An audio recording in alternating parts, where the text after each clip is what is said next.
Reading 71 from the Psychological Commentaries on the Teaching of Gurdjieff and Ouspensky by Dr. Maurice Nicoll, Volume 2. Quermid Ugly, May 21st, 1945. A reminder of what the work is about. One of the objects of this work, this teaching, is to observe oneself. Self-observation is a method of self-change. This work teaches that a man, a woman, can change. Why? The work teaches that everyone is created in such a way that they can change. We are created as self-changing beings. We can change, not anyhow, but in a definite direction. The work says we are created as self-developing organisms, like seeds.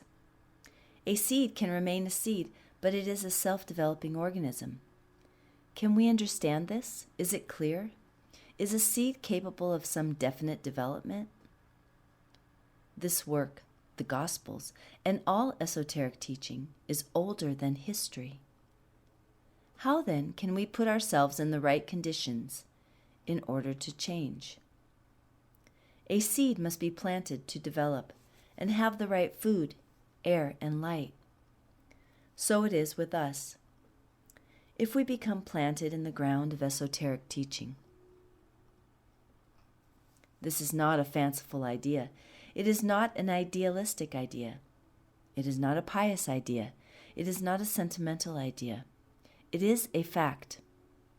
Given the right conditions, a man, a woman, can begin to undergo what he and what she were originally created for. We were not created merely to live in life. Life does not develop a man or a woman finally. It is the first and necessary experience, but it only goes so far. That is, to the formation of personality. Here it stops, and nothing more happens. The man, the woman, having attained to this first, this necessary development of the personality, namely, of the profession, the craft, the business, the labor, the civilian duty, the good householder, remain then undeveloped any further in the sense of esoteric teaching. The man, the woman, having attained to such life positions, to such successes, to such situations, then begin to die. They have become equal to life. It must be said that many do not get as far as that. However, this is the first task, the life task. A man, a woman, must learn, must get to know something definite in life before anything else is possible. They must be good at something, know something, be able to do something. That is why in this work it is said that a man or a woman must start from the level of good householder. This work is not for useless people, or people who live on the being and vitality of others. Such are not at the level of good householder. The work can only begin with people who have reached a certain attainment in life and in life experiences, and who are not evil or criminal or pathological or perverted. The work is not for the riff-raff of life, the people who are a nuisance and a burden to others, or for those who expect something for nothing.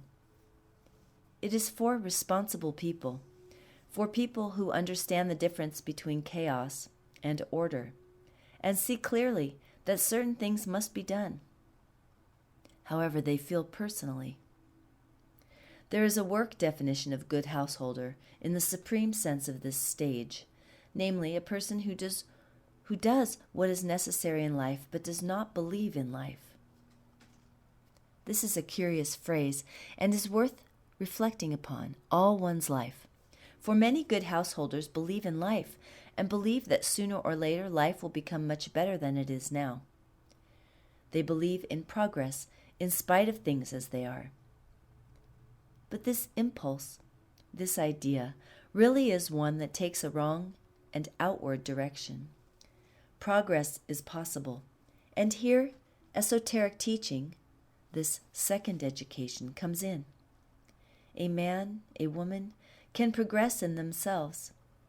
They can undergo a definite development by giving up what they have come to think they are. This is where self-observation starts. In my case, Nicoll, the personality formed by life. What life has made in me, my opinions, my bias, my conceit, etc., must gradually be separated from, through my observing Nicoll. In your case, it is your own life-built personality that must be observed by each of you, gradually, all the time, and also at intervals, until something separates from it. This thing that separates is what can grow. Then you no longer wholly regard yourself, as your meritorious life, your virtues. I begin to see Nicoll. He begins to see Mr. Wilson. He begins to see Mr. Parfit. He begins to see Mr. Taylor, and so on.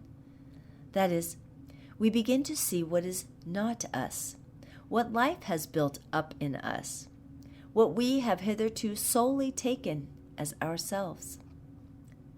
The method of this slow, gradual shifting of the feeling of oneself begins with the slow, gradual observing of oneself, noticing oneself. It does not begin with going against oneself. How is this possible when one does not know oneself? How can you go against something you do not know? So it is necessary to begin with self-observation, carried over years, in fact, all one's life. This ray of light, this ray of consciousness, arising from noticing oneself, that begins to enter into the darkness, the ignorance of oneself, very slowly brings about a change. This is the beginning of this inner development of which the work speaks so much. Things may and do go on just the same for a long time, but one notices them. One is not asleep to them.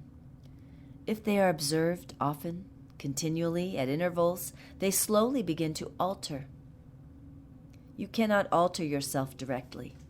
You can only alter by means of certain kinds of effort. These efforts are shown us. There is the great effort of not identifying with yourself to begin with. What a fine fellow I am. There is the great effort of self-remembering. This is the first effort of all, but very difficult. There is the great effort of self-observation.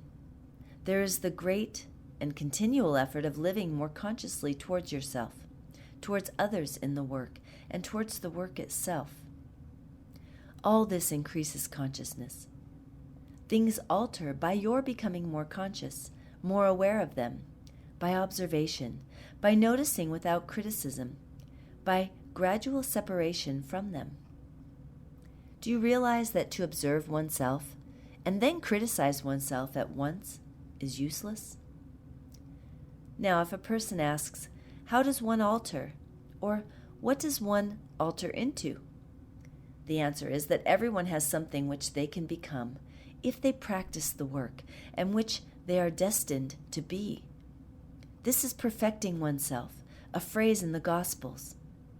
If they observe, notice, and non-identify, they will inevitably begin to alter into what they were created to be, which is not what they are in the personality. A seed alters into what it was created to alter into, to change into, to transform itself into. So it is with us. This is what the work teaches about ourselves. This short paper is to remind us what the work is about.